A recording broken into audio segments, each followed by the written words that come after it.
Over the past month, we've seen Bitcoin surge in price. The total crypto market cap reached highs in the year.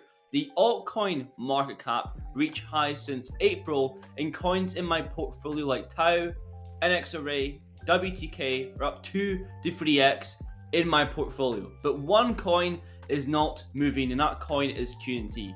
And I'm seeing an overwhelming amount of people on my timeline sell QNT for other coins that are up 5x, and I think that's the worst decision you could possibly make. And I want to explain that why in today's video. So first, I really would appreciate if you leave a like down below in the video, and let's get straight into it. Okay, so on screen we can see 4 points as to why I'm not selling right now. The first point is irregular times QNT has pumped.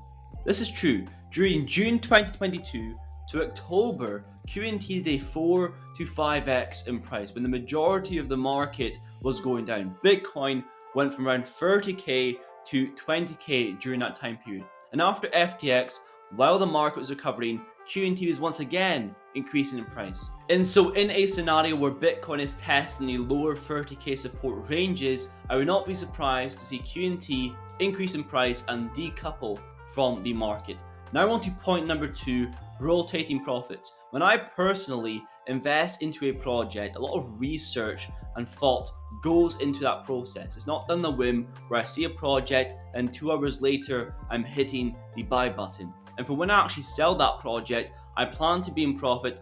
That is the purpose. I put $10,000 worth into this project, I want to leave with more. So unless something has gone terribly wrong where the team is deviating from the roadmap, we're not holding up on promises, or there's just general red flags, I'm not going to sell. And selling for a reason like the price not moving is an emotional decision. And moving that funds into a product that is up 5x is clearly FOMO. And I gotta be honest, I'm guilty of feeling this as well. Last night I was looking at my portfolio and Tau was up around 200% and Q was up 10%, barely breaking even. And I was looking at my stable coins and I was tempted to buy more Tau, but in 9 times out of 10, that will be a bad decision. If anything, I should be taking profit from coins that are up and rotating it into coins that haven't moved, like QNT. And now on to point number 3, we have timeline. It's so crucial to understand market psychology and where we are in the market cycle. 2022 was bear / accumulation, where I dollar cost averaged pretty heavily. I think you did as well. 2023 was accumulation / pre-bull, dollar cost average, but the prices are slowly increasing. And in 2024 is the first part of the bull, 2025 second part of the bull. So we are in the pre-bull stages, and a paradigm shift takes place as you approach the bull run with the buy and sell button. In a bear market, with bear market rallies, you're used to taking profit with every rally that takes place very early. When you approach a bull, and a lot of people take that with them, and it's called bear PTSD, and take profit too early. And so the question is, when do you sell QNT? And that goes into point number 4, unless these indicators, these things are in play into the market. Keep in mind, before I talk about this is not financial advice. You can buy, sell with whatever, whenever you want to. This video is more a reminder for myself and people who are approaching their first bull run to not make the mistakes I made in the previous cycle. So here are indicators that we can see, top signals, net unrealized profit / loss. So on bitcoin.com, look into bitcoin.com, we can see 5 sections here. I'll leave this down below in the description. We have capitulation, hope, fear, optimism, anxiety, belief denial, and euphoria and greed. Currently, we are in the optimism, anxiety areas. As you approach the belief denial areas, that's when you got to look towards taking profit, or at least thinking about it. And point number 2, the pi cycle top indicator, again on look into bitcoin.com. It's when the orange line crosses the green line. That is when you sell. It's nowhere near right now. You can also see that with this indicator in the last one, altcoins can lag a little bit when it comes to these things coming to play, the top signals, but overall it's when you tend to sell. And now on to number 3, news / media. Our friends and family asking you about crypto, offering you $1,000 to invest for them into the market. Is Coinbase the number 1 app on the App Store? Are celebrities endorsing cryptocurrency? Are you taking screenshots of your portfolio more in a 24-hour period? There's so many signals like meme coins going rampant are different every single cycle, but there's obvious ones to look out for. And the fourth and last one, pretty self-explanatory: price. Is Bitcoin past all-time high into price discovery? Is QNT past all-time high and into price discovery? That is when you got to look towards taking some profit, or at least offsetting your original investment. Now, a lot of these points that I've made here might not apply to a sub $1 million shitcoin that's only narrative is that it's community. That is not the case at QNT. There's so much more to this project other than just a narrative and community. And this is why we're going to go into why we hold QNT. The first point being Project Rosland. Quantum Network provided the technology for this project. I have a clip here explain it all. Central bank digital currencies, or CBDCs, are digital forms of cash.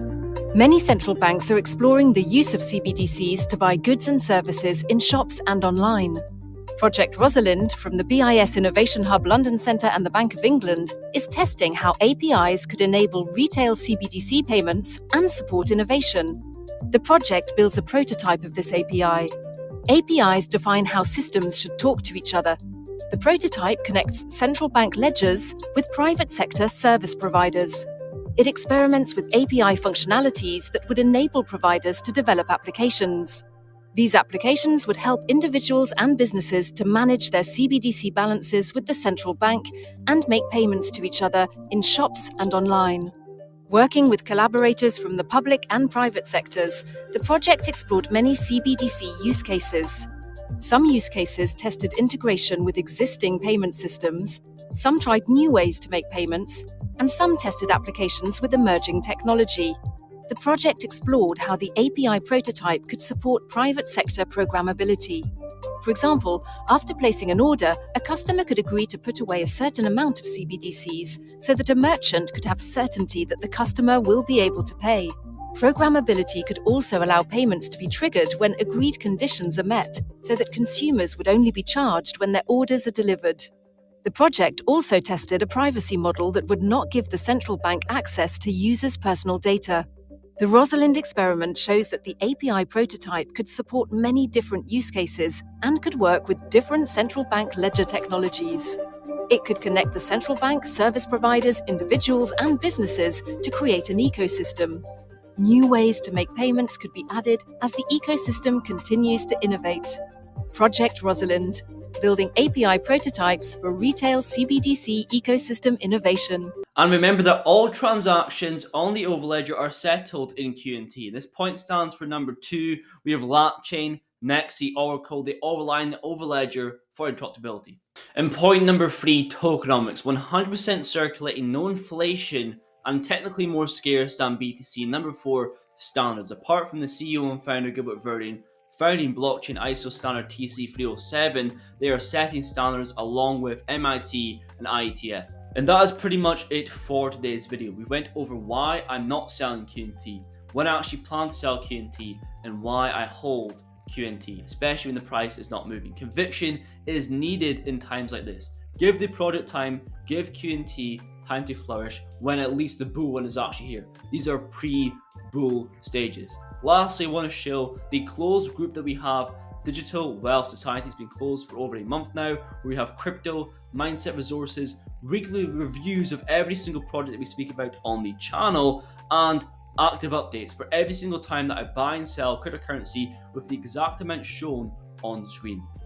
You can currently join through the YouTube membership section. I'll see you guys in there. But made it far. Thank you very much for watching. I'll see you guys in the next one.